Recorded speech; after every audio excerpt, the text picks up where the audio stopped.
So it's 11:15 a.m.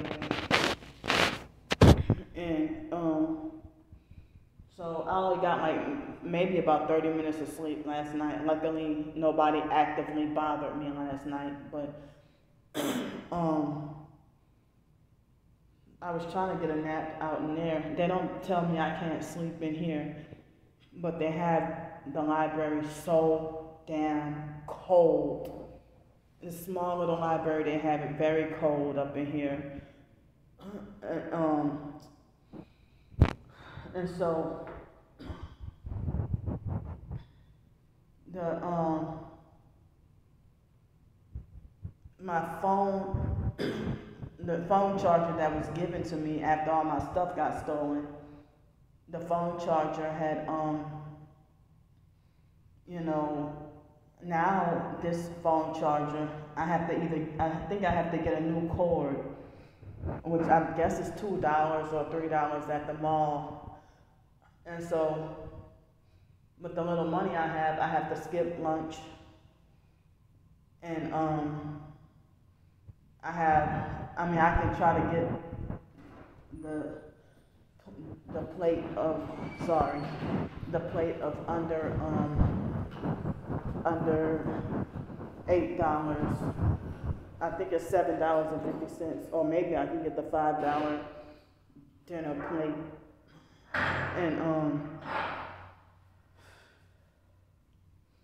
And then just enough money to take a cab back downtown. And I think I might have just enough money, for another plug, because now it's depending on, it seems like the charger would charge the phone when it wants to.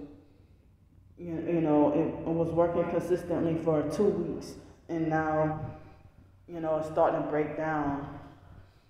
So I'm trying to hold on to this actual phone until November 3rd. Then I can be eligible to get like a discount on my phone, through my phone company, after every 6 months. But otherwise, if this phone wasn't cracked and if the charger and stuff that wouldn't have got stolen, I could have tried to hold on to it longer than 6 months. But all I could usually afford is a phone that lasts 6 months, and then I can only afford a phone that lasts 6 months and then break down on me, So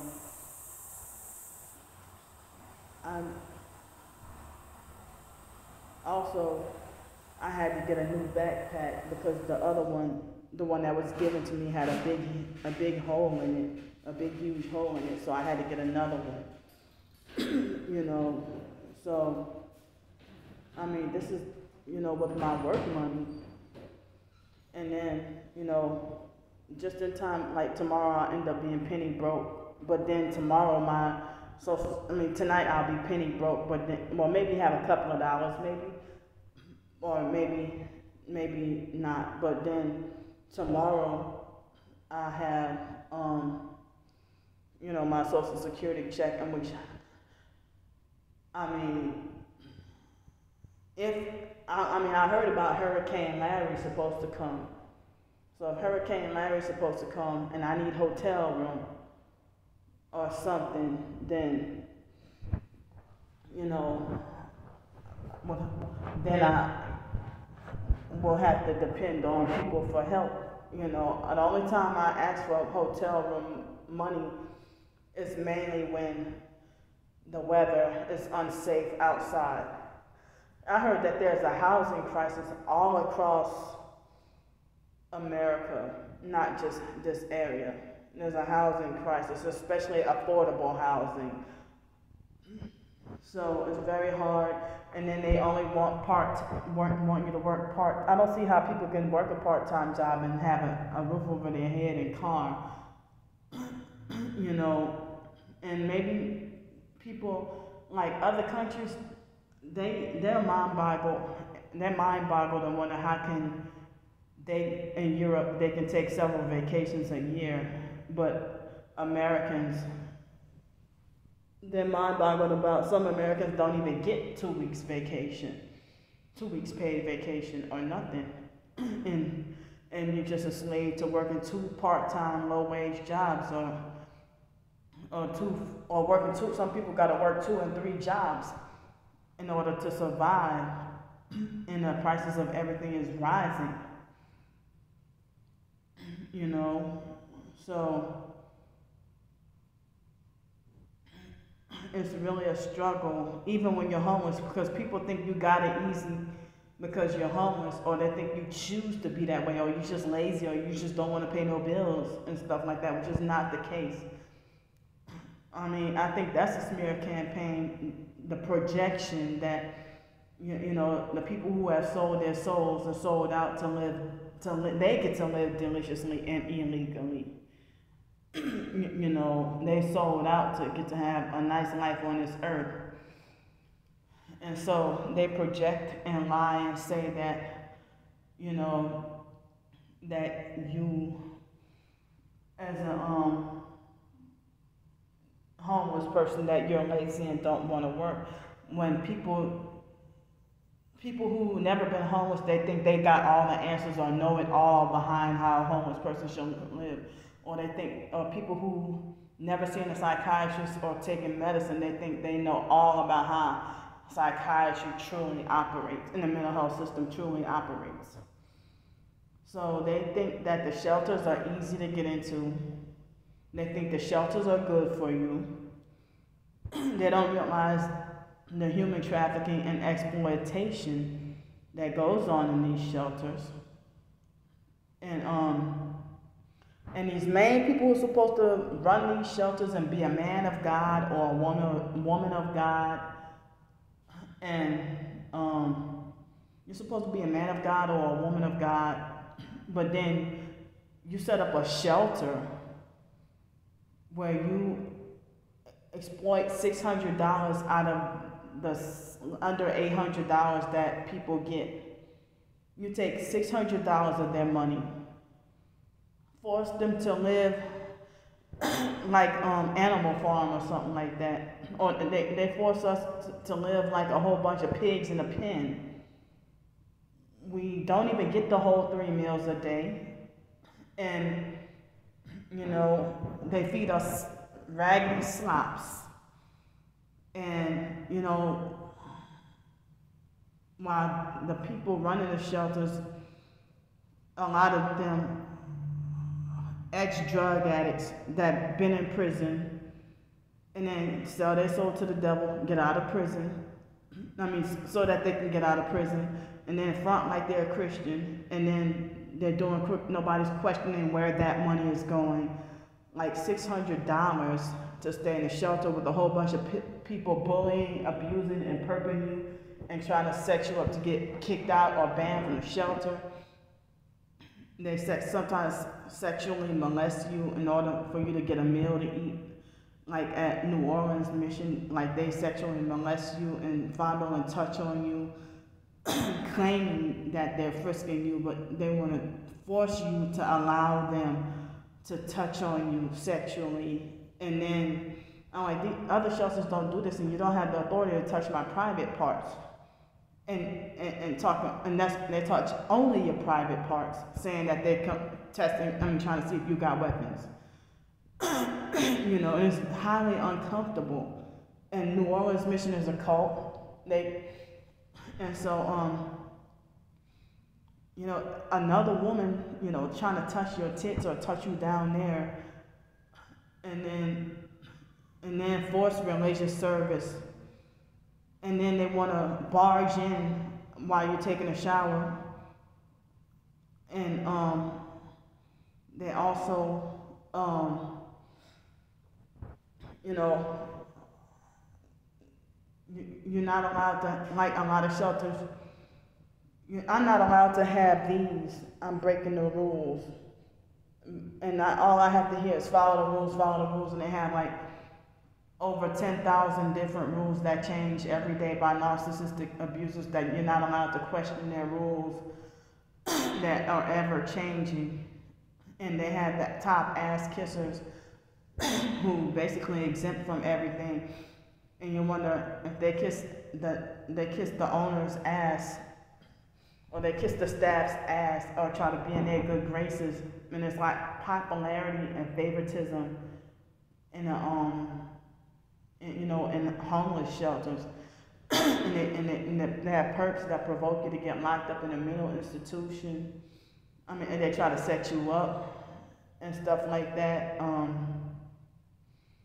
And they can be mentally off themselves, try to, and then I mean, it's just, I just wish people knew the truth about, how these shelters operate, and they take all your money, or they try to control all your money.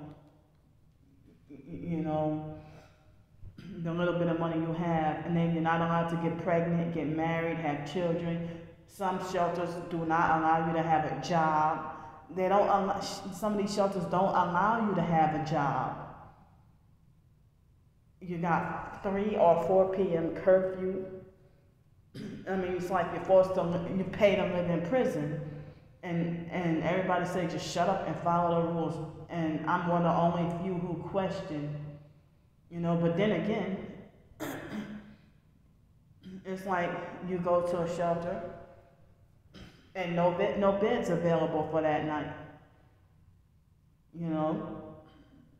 Or you might have a day job, and then by the time you get back, and they strip your bed and give it to the next person, even though you paid, and they don't care that you had to work and you told them in advance, or you wrote down a note and told them, and they still do it anyway, and then maybe lie and say that you never sent them, or you have to deal with a whole bunch of bed bugs and health hazards, and they just don't give a damn. Like the Salvation Army shelter and New Orleans mission, they need to be shut down,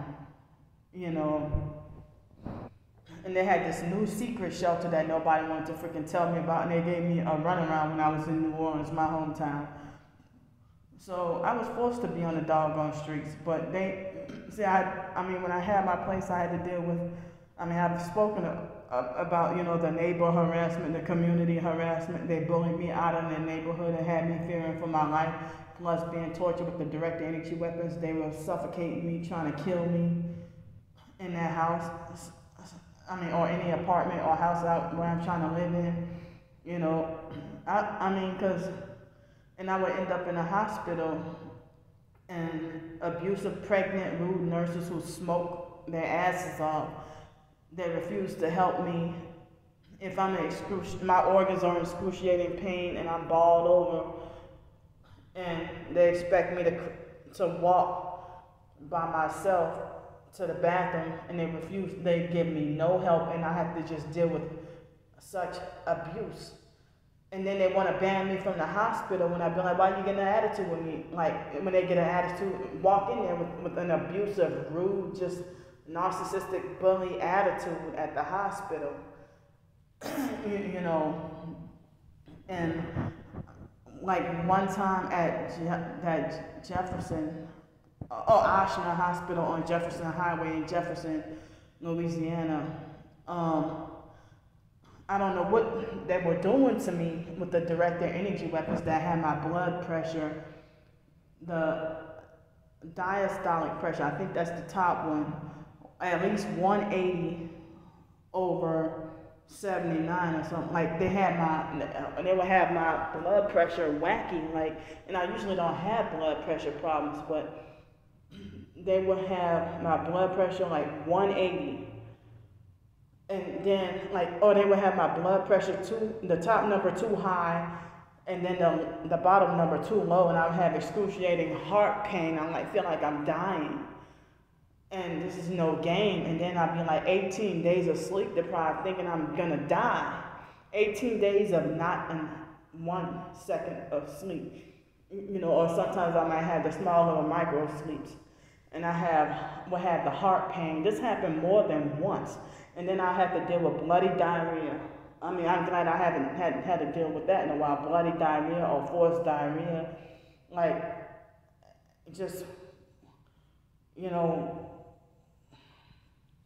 it's just so much I mean, and people take what I've been going through, they think that I should take it lightly and just shut up and forget about it and move forward. But how can you move forward when the abuse is continual, is daily? I will be abused today and tonight, and I will be abused tomorrow, and the next day, and the next day, and the next month, year, whatever, until I die. You know, the abuse is just about every day. If it ain't in person, I have to deal with something online.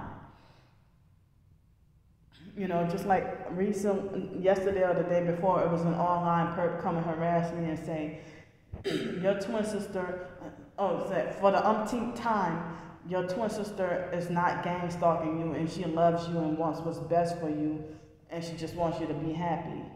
You're a damn lie. Stop lying for her. You know, because, see, that's how they try to make it like narcissistic family members who try to sacrifice you, who do witchcraft and voodoo and stuff. It's like they want to force medicate you so that, you know, they want to keep you drugged up so that they can keep control over you. You know, and they want to force medicate you so that you can't catch on, so that you can't connect dots and know too much. My twin sister even admitted that to me on the phone, maybe 2016 or 2017 when I was living in Greenville, South Carolina. Either that or when I was living in Los Angeles. She said that the foster mom overdrugged us because we knew too much. I mean, you know, I think I remember she said something like that on the phone. And so, they expected us to be ignorant of everything and retarded and have no common sense. They made us that way so that we can't catch on to the dirt that they're doing, and then they blind us and then brainwash us to trust only them. And, you know, I was not allowed to question or distrust question the foster mother. The foster mom made it like as if I was not allowed to question any adult. And now these kids I'm 38 years old, and these 17-year-olds can try to handle me like I'm the 5-year-old kindergartner, and like they're 56 years old or something like that. You know, and they can get away with this disrespect and abuse, and these teenagers think they got authority over, and power and rulership over me, and I'm not doing what you tell me to do. The fact that everybody in society has authority over me. And they're all narcissistic, control freak, fake perps. And it's even more discouraging and worse. I can't even connect with other Christians because it's like a whole bunch of snakes. A whole bunch of cruel, brutal, abusive snakes. And they try to make it like there's no hope for you to change if you slip up and make a mistake as a Christian. But they don't have to be perfect. But you do. You're expected to be perfect.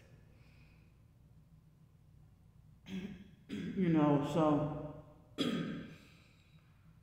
I'm just, you know, the fact that I'm hindered with everything in life. They have this ESL related job. I mean, well, not a job, but it's a course that I paid for $20 for earlier this year. And I keep on forgetting that I paid for that course. And today I'm sleep deprived, so I can't do anything. And I can't do anything. And so if I was well rested, in which they make sure I on a daily basis, I'm never well rested enough. Even when I do get 2 weeks of sleep, still feels like I can never catch up with the sleep deprivation. And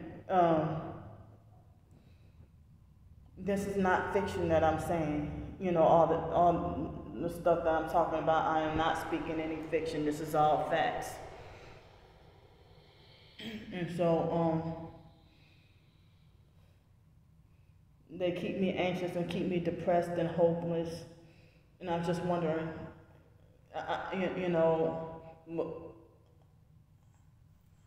just what am I doing so bad, or what am I doing wrong with my life that I can't get ahead, or I can't move forward, or I can't prosper, that and I have to walk around in constant fear of constant fear of getting punished by any and everybody, or at will anybody in society,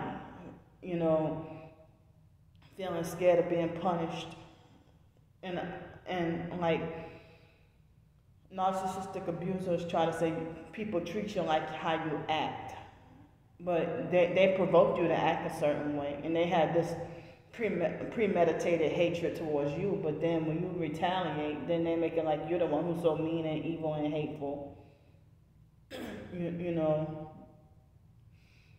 I mean, I've said that I wish I could sit down and open my twin sister. I've even prayed about, open not only my twin sister's eyes and show her the truth, but the whole family. Fuck the foster family, but I mean even though I tried to get the truth to the foster family too, but not realizing that they were in on it. But, I bet you if my family, biological family, they're stubborn. A lot of my biological family members, they are stubborn and they're comfortable in living a lie, and they don't want to know the truth. And I bet you, if they were to be receptive to the truth, they might feel like what I did or said was a lifesaver to them. But they're making like, oh, look at her, she's helpless and she can't even help herself. But they think that their houses and cars and stuff makes them better off than me. And it's like, I didn't even have the guts to call, because I know my family hate me so much that I'm not welcome to call and be concerned about, Ramona, are you okay? Are y'all okay? How's everything holding up, with Hurricane Ida? They would yell at me and get an attitude and hang the phone up in my face for no reason. So it's like, but then they'd be the first to throw in my face, oh, you didn't even care to call about me for Hurricane Ida. Well, guess what? What family member was concerned about me for Hurricane Sally? Not one. And my family member, biological and foster family members, they go on with life like as if Candy Grandpre does not exist, and they're glad to keep it that way. That like some family members have their minds made up about me without even getting to know me, because of the smear campaigns and lies. And I heard about non-disclosure agreements with when your family members become perps, and I'm not afraid or shy to be outspoken about my family members perping me or abusing me or doing anything. And my family want to see me destroyed. They never want to see me prosper or be happy. But they always be like, oh, Candy always complaining, she always negative. But then they be one of the main people who's the mastermind behind my suffering. Like people handpick in the family think they can handpick who's related to them based on skin color or how much of a thug they think you are. The only reason why Pete is the darkest complected, but the only reason why they respect him because they're afraid of him. Everybody's afraid of Pete, but he ain't the biggest though. He's not the biggest. Sean is the biggest, but Sean had been hated like me. But it's like they try to manipulate Sean and set him up, and they treat him like how they treat me. But now, I don't even know if they manipulated Sean into selling out. But then again, my twin sister recently talked about how Sean is supposed to be a sacrifice for insurance, for life insurance policy or money. I think that is fucked up, because Sean is considered more mentally disabled than me.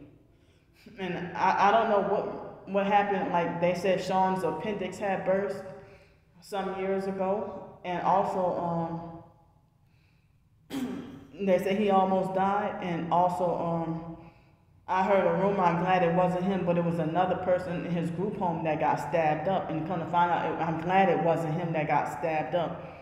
So I don't even know why the family members would call me up with the rumor saying it was Sean when it was somebody in his apartment complex. I mean, not apartment complex, in his group home that he was living in. And Sean had some tales about being abused,